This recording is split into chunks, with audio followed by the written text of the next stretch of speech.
There's only been one Blade. There's only ever going to be one Blade. Welcome back, everyone. It's Charlie. Deadpool and Wolverine has made well over $1 billion.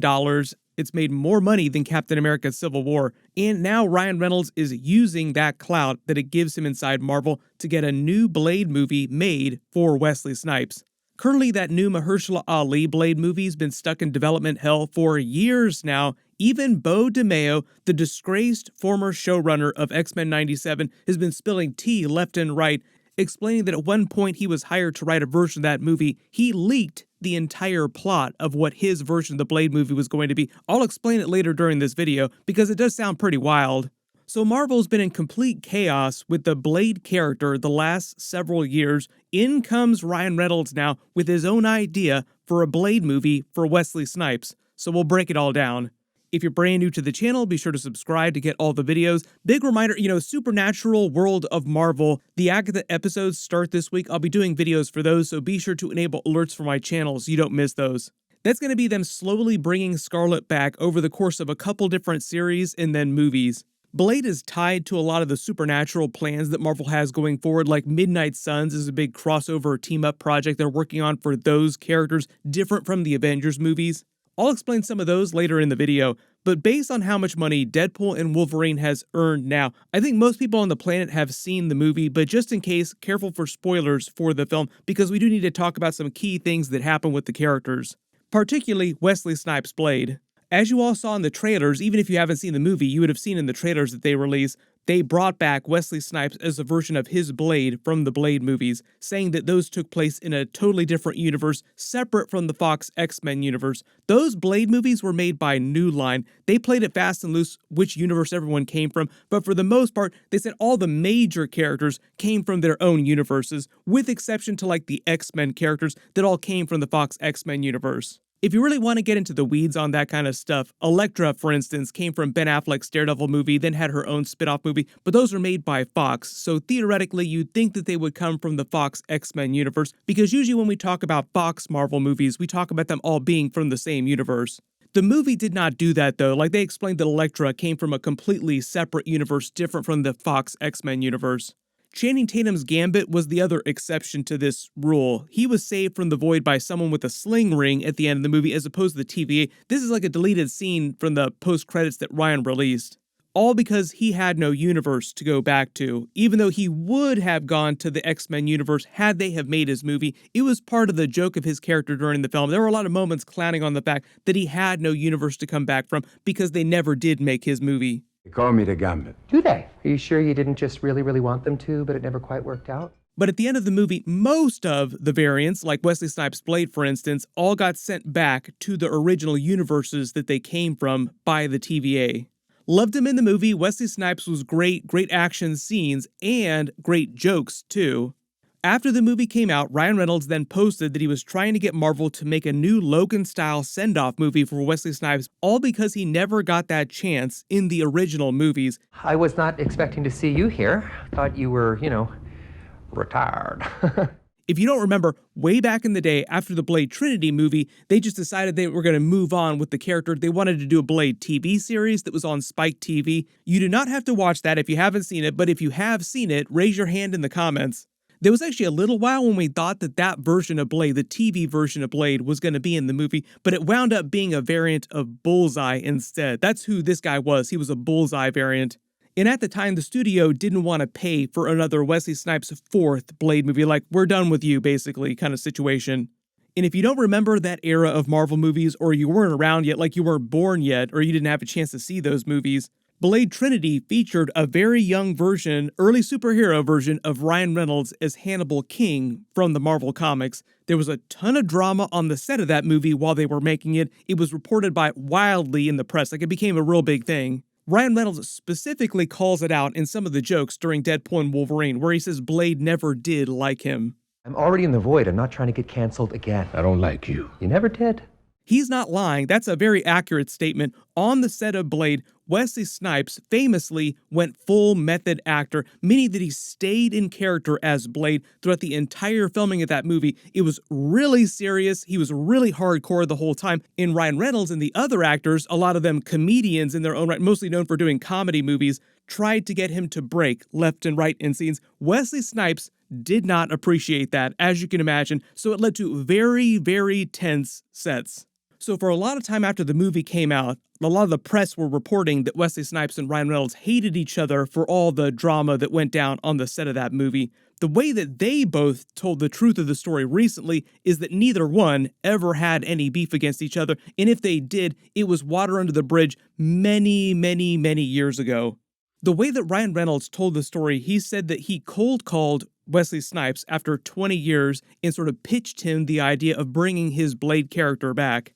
Wesley Snipes said that he loved the idea, like he was happy to hear from him to bring Blade back, but he, Wesley Snipes, did not think that Marvel, the studio, would let them do it. Like, they're never going to go for this. Like, even though you want to bring all these characters back, there's no way they're going to want me back.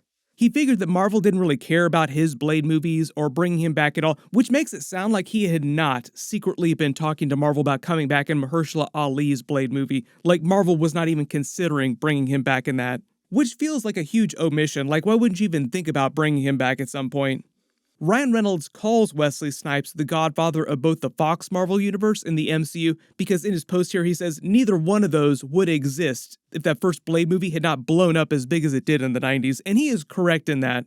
That was the movie that made studio executives at different places feel like they could actually create a cinematic universe of movies.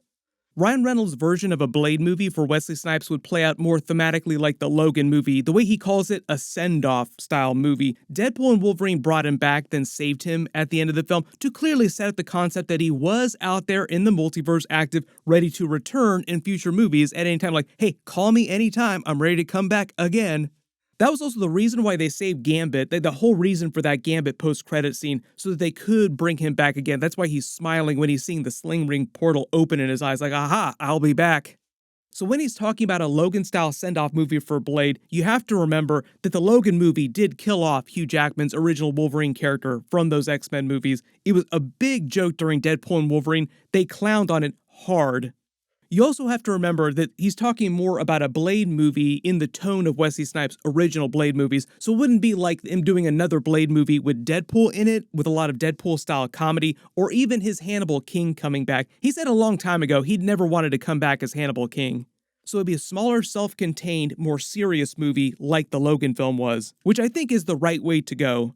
Given how much money Deadpool and Wolverine is making, it does sound like they're going to make Ryan Reynolds and Hugh Jackman do this until they're 90, and they've given him carte blanche inside the Marvel Universe to do whatever he wants. But I think the caveat to that is that it's as Deadpool. As long as he comes back and does whatever he wants to do as Deadpool, they'll let him do it. So that's why Ryan Reynolds is having so much trouble in actually getting another Blade movie for Wesley Snipes. Like, he's got all this extra juice, but it's only as the Deadpool character. And Deadpool would not be in that new Blade movie. The other big problem that Wesley Snipes and Ryan Reynolds face is that Marvel is so focused on making this Mahershala Ali Blade movie. Supposedly there have been so many scripts and so many directors coming on. You remember that they announced the movie back at Marvel Comic-Con 2019. That's how long ago it was. This saga of them trying to get the movie made for so many years has gone on for so long that Mahershala Ali is ready to actually quit the character. Recently, Beau DeMayo, who's been in the news for all the wrong reasons the past couple of months, trying to get Marvel to sue him out of existence, just leaked the entire plot from the Blade movie when he was hired to write it. His version is from a couple years ago, when he was hired then fired from the Blade movie. That was long before he was fired from X-Men 97, so this goes way back. He says he wrote 3 drafts and a dozen outlines in 3 months, but his favorite that he wrote was a raid-style treatment where Blade finds himself defending a rundown tenement of humans from Varney's vamp hordes until daylight. The Varney character is a villain vampire from the Doctor Strange comics, so like it's a big Marvel crossover character.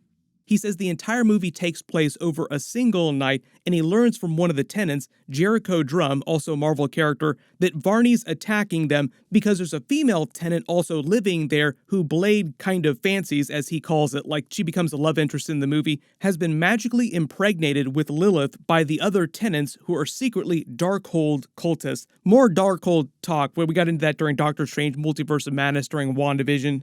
So he says, think of the movie as 30 Days of Night meets Rosemary's Baby. The baby is Lilith. Then he says, in the end, Blade is forced to decide what to do with her, the woman, in the baby Lilith in the final act to keep the mother of evil out of Varney's hands as the first vampire arrives to kidnap her. Drum winds up bringing out some old voodoo occult objects to help Blade, in the end, defeat the Varney character. Then he says he got fired off of the movie before he was able to work on it more. It sounds like at the end of that movie, Blade is deciding what to do with the love interest. He never names who they actually would have been, like just a generic love interest, but she's still pregnant with Lilith. It sounds like he's implying that the ending would have had him not killing the baby still in her womb. Both the mother and the baby Lilith survive to the sequel movies. Sort of like a Grogu Mandalorian situation, with Blade becoming like the Mandalorian, having to deal with this kid who is technically Lilith, wondering whether or not she ever will turn evil because she is technically Lilith. It'd be kind of like the Mandalorian if he was more worried about Grogu turning to the Sith. Generally sounds like a pretty solid pitch for at least that first Blade movie, depending on where they want to take things in the future. Obviously, they're not making that movie now. They fired Beau DeMayo a long time ago, so they've moved on to like a completely separate plot for the film.